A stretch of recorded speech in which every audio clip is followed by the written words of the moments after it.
Merci beaucoup, Monsieur le Président. Ma question concerne le lien avec les séismes. Vous en avez parlé très rapidement, Monsieur le Président. Le 20 mars dernier, 20 mars 2019, il y a un séisme de magnitude 4,9 qui s'est manifesté à Montendre, en Charente-Maritime, à moins de 30 km de la centrale du Blayais. Et quel bilan tirez-vous de cet événement sur la centrale et plus généralement, voilà, l'ASN, que recommande-t-elle et comment regarde-t-elle ce sujet des séismes vis-à-vis de l'ensemble de nos infrastructures nucléaires? Je vous remercie. Merci pour cette question dont la brièveté est équilibrée par l'importance.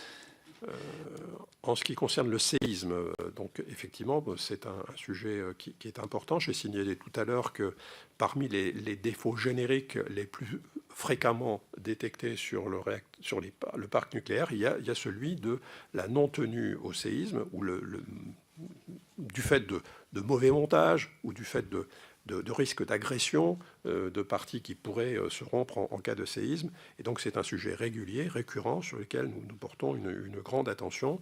Et dans le cadre du réexamen de sûreté de l'ensemble des réacteurs, bien évidemment, l'examen de conformité devra particulièrement prendre en compte la tenue au séisme.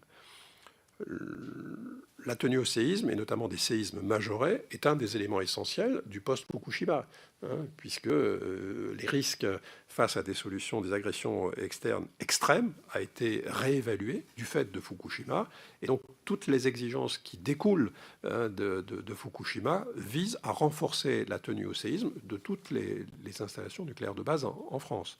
Et donc, il y a déjà eu un certain nombre d'étapes qui ont été franchies dans les mesures post-Fukushima, notamment sur la mise en place de moyens mobiles pour faire face à une situation de perte d'alimentation électrique ou de perte de refroidissement, donc capacité de refroidissement en eau. Ces dispositions doivent encore être consolidées par des dispositions fixes, dont d'ailleurs les diesels d'ultime secours, qui correspondent à des mesures post-Fukushima. Donc la préoccupation au séisme, elle porte à la fois sur la conformité de l'installation, et donc là ce sont des opérations de maintenance, des opérations de contrôle qu'il faut renforcer à l'occasion des examens de conformité, mais aussi un renforcement intrinsèque des installations à travers les mesures post-Fukushima.